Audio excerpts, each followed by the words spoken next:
اس کی نیت اس نے کی ہے کہ میں نے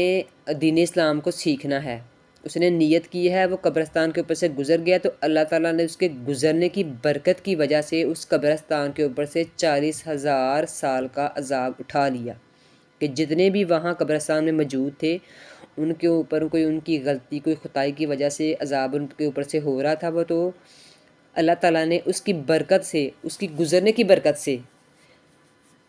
اگر اس کے گزرنے کی برکت کی وجہ سے جو مردے ہیں ان سے عذاب اٹھا لیا جاتا ہے، تو کیا ہم اگر دین اسلام کو سیکھیں گے، اپنی زندگی میں اپنائیں گے، تو ہمیں زندگی میں اس کا کوئی فائدہ نہیں ہوگا؟ اس بات کو سوچیں، سمجھیں اور کوشش کریں کہ اپنی زندگی میں اس کو شامل کر لیں کہ اللہ تعالیٰ نے ہمارے اوپر، میرا رب بہت ہی کریم ہے، وہ بہت ہی رحیم ہے، وہ تو اتنا کریم ہے کہ اپنے بندے کو اپنے پاس آنے کے لیے اس کو طرح طرح کی چیزیں اس کے سامنے کرتا ہے کہ بندہ تو کسی بہانے سے اپنے رب کے پاس آ تو صحیح، اس کی رحمت کو دیکھ تو صحیح، اس کی طرف متوجہ ہو تو صحیح، پھر دیکھ تیرا رب تیرے کے ساتھ کیا کرتا ہے۔ اس لیے کوشش کریں کہ سوچیں کہ اگر ایک آدمی نے نیت کی ہے تو اس کی برکت کی وجہ سے ان قبروں سے عذاب اٹھا لیا گیا ہے، تو اگر وہ بندہ علم حاصل کرے گا، ایک عالم بنے گا، ایک عالم نہ بنے لیکن چند بنیادی عقائد ہی حاصل کر لیں کہ ہماری زندگی میں ہمیں اسلام کو کیسے شامل کرنا ہے، ہمیں زندگی کو کیسے گزارنا ہے، کیا طریقہ ہونا چاہیے اس کو گزارنے کا، تو پھر اس کی فضیلت اور اس کی درجات کو تو آپ خود ہی سوچ سکتے ہیں کہ وہ اس کے کتنے زیادہ ہوں گے۔ اس لیے کوشش کیا کریں کہ زندگی کے چند لمحے، کچھ 10-20، کوئی آدھا گھنٹہ نکال کر تو اس کو سنا کریں اور کوشش کیا کریں کہ اس کو اپنی زندگیوں میں شامل کرنے کی۔ جیسا کہ ہم نے پہلا سبق پڑھا، اس میں ہم نے عقائد کے بارے میں پڑھا کہ ہمارے بنیادی عقائد کیا ہونا چاہیے۔ اب سے ہمارا دوسرا سبق شروع ہے جس کا موضوع ہے ارکان اسلام، یعنی اسلام کے کتنے رکن ہیں اور وہ کیا ہیں، اور وہ اس کو ہم نے اپنی زندگی میں کیسے شامل کرنا ہے۔ قرآن اور احادیث کی روشنی میں نماز سب سے پہلا جو رکن ہے ارکان اسلام کے، ارکان اسلام کیا ہیں، اور یہ جس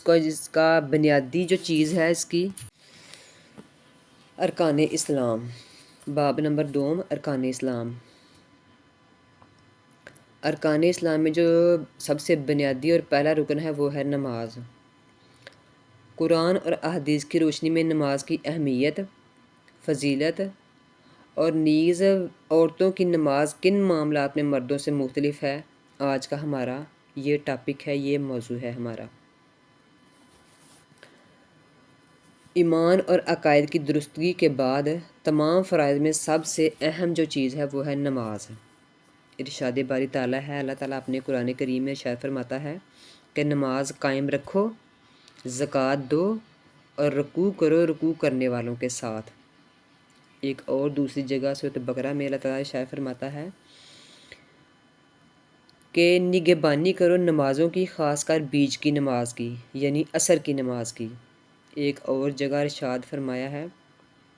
اور یوں عرض کیا ہے، یعنی بے نمازیوں کے لیے اس احادیث میں پہلے نماز کا حکم دیا گیا ہے، پھر دوسری جگہ نمازیوں کا نماز قائم کرنے کا کہا گیا، اور پھر اس میں بیان کیا گیا کہ بیچ کی نماز کی، خاص کر عصر کی نماز کی حفاظت کرو۔ اس سے آگے ایک اور جگہ بے نمازیوں کے بارے میں یوں بیان کیا گیا، تو ان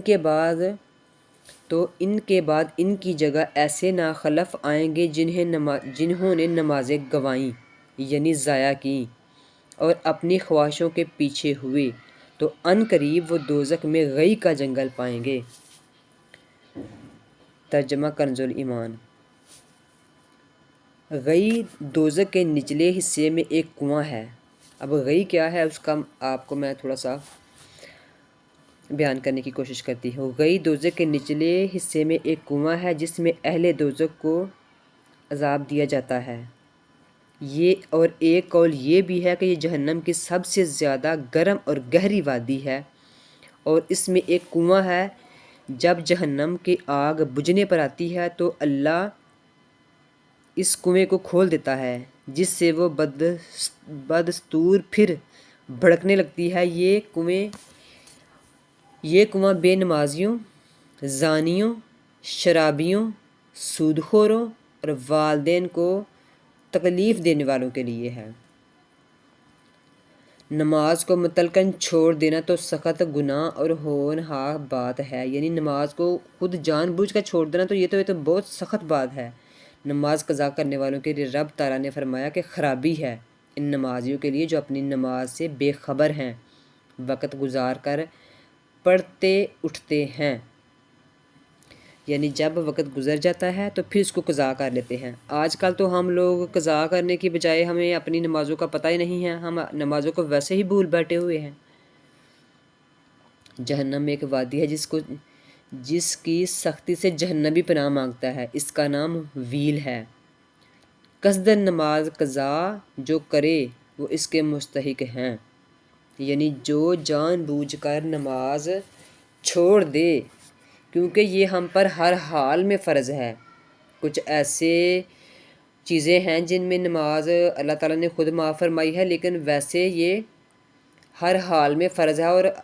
5 وقت کی نماز ہم پر فرض ہے۔ نہ پڑھیں گے تو ہمیں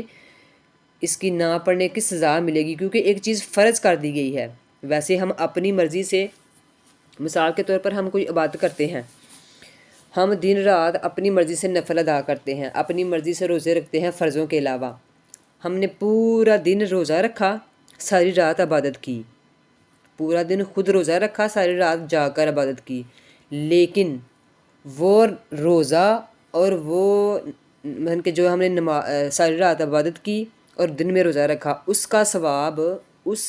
ثواب جو فرض نماز ہے اس کے ایک سجدے کے برابر بھی نہیں ہو سکتا۔ اس کا نماز کا جو دونوں کو اگر کریں تو اس فرض نماز کا ایک سجدہ اور یہ پوری رات اور پورے دن کی عبادت ایک کہ وہ برابر تو کیا، وہ اس کے مطلب کہ برابر تو کیا وہ ہو سکتے ہیں، وہ اس کے کروڑویں حصے تک، اس کے ثواب کے کروڑویں حصے تک بھی نہیں پہنچ سکتا، کیونکہ وہ ہم نے اپنی مرضی سے، اس کا حکم دیا ہمیں اللہ تعالیٰ نے، اللہ تعالیٰ کا حکم سب سے آگے۔ ٹھیک ہے، اس بات کو اس چیز سے سمجھیں کہ جو فرض نماز ہے کچھ اور نہیں، کچھ اور ہم کوئی یہ بات نہیں کر سکتے، لیکن کم از کم جو فرض نماز ہے وہ 5 وقت کی نماز ہے، وہ تو فرض تو ادا کر لیں۔ اس کو کوشش کریں اپنی زندگی میں شامل کرنے کی اور نماز کو ضرور ادا کرنے کی۔ آگے آقا و مولا صلی اللہ علیہ وسلم نے صحابہ کرام رضی اللہ تعالیٰ عنہ سے فرمایا کہ اگر کسی کے دروازے پر، پیارے آقا صلی اللہ علیہ وسلم کی یہ بہت ہی پیاری اور بہت ہی مشہور حدیث ہے، فرما رہے ہیں کہ اگر کسی کے دروازے پر ایک نہر ہو جس میں وہ روزانہ 5 مرتبہ غسل کرے تو کیا بدن پر کچھ میل باقی رہے گا؟ عرض کیا یا رسول اللہ صلی اللہ علیہ وسلم بالکل نہیں۔ ارشاد فرمایا تو یہی مثال نمازوں کی ہے اور ان کی برکت سے اللہ تعالیٰ سب گناہ مٹا دیتا ہے۔ بخاری و مسلم شریف کی حدیث، یعنی یہ بخاری اور مسلم شریف، بخاری شریف اور مسلم دونوں کتابوں میں موجود ہے۔ پیارے آقا صلی اللہ علیہ وسلم کتنا پیارا شاعر فرما رہے ہیں کہ نماز کی مثال نہر کی ہے۔ اگر ہم دن میں 1 مرتبہ نہائیں، 2 مرتبہ نہائیں، 3 مرتبہ نہائیں، 4 مرتبہ نہائیں، 5 مرتبہ نہائیں، اگر 1 مرتبہ بھی نہا لیں گے تو میل کا چال اتر جائے گی۔ اگر ہم ایک جگہ پہ 5 مرتبہ نہائیں گے تو پھر ہمارے بدنوں پر یا ہماری روحوں پر کیسے میل کا چال باقی رہے گی؟ اور اللہ تعالیٰ اس کے سب گناہ بھی مٹا دے گا۔ یہاں گناہوں سے مراد صغیرہ گناہ ہیں، یعنی جو چھوٹے چھوٹے گناہ ہوتے ہیں۔ جو بڑے گناہ ہوتے ہیں ان کے لیے سچی توبہ اور حقوق العباد ادا کرنے سے وہ معاف ہوتے ہیں۔ آقا و مولا صلی اللہ علیہ وسلم کا ارشاد گرامی ہے کہ بندے اور کفر کے درمیان نماز چھوڑنا ہے، یعنی بندے اور کفر کے درمیان نماز چھوڑنا ہے، یعنی ہم نماز کو نہ چھوڑیں۔ نماز چھوڑ دیو تو کہ یہ نماز ہی ایک ایسی چیز ہے جو مومنوں کی شان ہے، جو مومنوں کی پہچان ہے۔ مسلم شریف دوسری جگہ اشارہ فرمایا کہ نماز دین کا ستون ہے، جس نے اسے قائم رکھا اس نے دین کو قائم رکھا، جس نے اسے چھوڑ دیا اس نے دین کو ڈھا دیا، یعنی دین کی جو دیوار مضبوط ہے اس نے اس کو ڈھا دیا۔ ایک اور احادیث پاک میں پابندی سے نمازیں خشوع اور خضوع، یعنی نماز ہم پڑھتے تو ہیں لیکن خشوع اور خضوع کرنے والوں کو مغفرت کی بشارت دی گئی ہے، یعنی ان کو بخشش کی بشارت دی گئی ہے۔ ان آیت کریمہ اور احادیث مبارکہ سے معلوم ہوا کہ ہر مسلمان بالغ، یعنی کہ جو بالغ ہے وہ چاہے مرد ہے یا عورت ہے، 5 وقت کی نماز ادا کرنا لازم ہے اس کے اوپر، نیز تمام حقوق العباد کا لحاظ رکھتے ہوئے خشوع اور خضوع سے، یعنی جو نماز میں حقوق اور آداب ہیں، نماز کے جو حقوق اور آداب ہیں ان کا لحاظ رکھتے ہوئے، یعنی جتنے بھی ہیں ان کا لحاظ رکھتے ہوئے، ان کو جانتے ہوئے خشوع اور خضوع سے نماز ادا کرنی چاہیے۔ اب جو حقوق اور آداب ہیں وہ کیا ہیں؟ نماز کی ایک اہم شرط طہارت ہے۔ طہارت یعنی پاکیزہ ہونا، پاک ہونا۔ بعض خواتین نیل پالش لگاتی ہیں جس کے باعث انہیں وضو نہیں ہوتا، ان کا وضو ہی نہیں ہو پاتا۔ یوں ہی غسل یا تیمم کرنے سے بھی انہیں پاکی حاصل نہیں ہو سکتی، کیونکہ ناخنوں پر پالش کی تہ جم جاتی ہے۔ اس لیے نیل پالش دور کرنا اور ایسی چیزوں سے بچتے رہنا ہی ضروری ہے، اور طہارت کے حصول کے لیے بے حد ضروری ہے۔ البتہ مہندی کا رنگ جائز ہے۔ خواتین وضو یا غسل کے وقت اس بات کا لحاظ رکھیں کہ ہر عضو پر پانی بہہ جائے، لہٰذا انگوٹھی، چھلے، نتھ اور دیگر زیورات جو انہوں نے پہنے ہوئے ہوتے ہیں ہٹا کر ان کی جگہ پانی پہنچانا اور تیمم کی صورت میں ہاتھ پھیرنا ضروری ہے۔ اب ہم عورتوں کی نماز سے متعلق خاص باتیں تحریر کرتے ہیں، یعنی کہ مردوں اور عورتوں کی نمازوں میں کچھ باتوں کا فرق ہے، اس کو ہم آج بیان کرنے کی کوشش کرتے ہیں۔ نماز سے قبل خواتین کو اس بات کا اہتمام کر لینا چاہیے کہ ان کے چہرے، ہتھیلیوں، پاؤں کے تلووں کے سوا اور پاؤں کے تلووں کے سوا تمام جسم دبیز کپڑے سے ڈھکا ہوا ہو، یعنی وہ چھپا ہوا ہو۔ ایسا باریک کپڑا جس سے بدن کی رنگت جھلکتی ہو، یا ایسا باریک دوپٹہ جس سے بالوں کی سیاہی چمکے، یعنی جو دوپٹہ ہم نے لیا ہوا ہے اس سے جو بال ہیں ان کا پتہ چل رہا ہے کہ وہ بیچ میں بات ہے، یعنی سطر پردے کے لیے کافی نہ ہوگا، یہ پردے کے لیے کافی نہیں ہے۔ اور ایسا لباس یا دوپٹہ وغیرہ پہن کر اگر نماز پڑھی تو نماز ادا نہ ہوگی۔ گردن، کان، سر کے لٹکے ہوئے بال اور کلائیاں چھپانا بھی فرض ہے۔ چہرے، ہتھیلیوں اور پاؤں کے تلووں کے سوا کوئی عضو نماز شروع کرتے وقت چوتھائی مقدار میں کھلا ہوا ہو اور اسے چھپائے بغیر اللہ اکبر کہہ لیا تو نماز شروع ہی نہیں ہوگی۔ اگر نماز کے دوران کوئی عضو چوتھائی کے برابر اتنی مقدار میں اتنی دیر یعنی کھلا رہا جس میں وہ 3 بار سبحان اللہ کہا جا سکے، یعنی جس چیزوں کا بیان ہوا، اور اس کے علاوہ اگر کوئی چیز اتنی دیر کھلی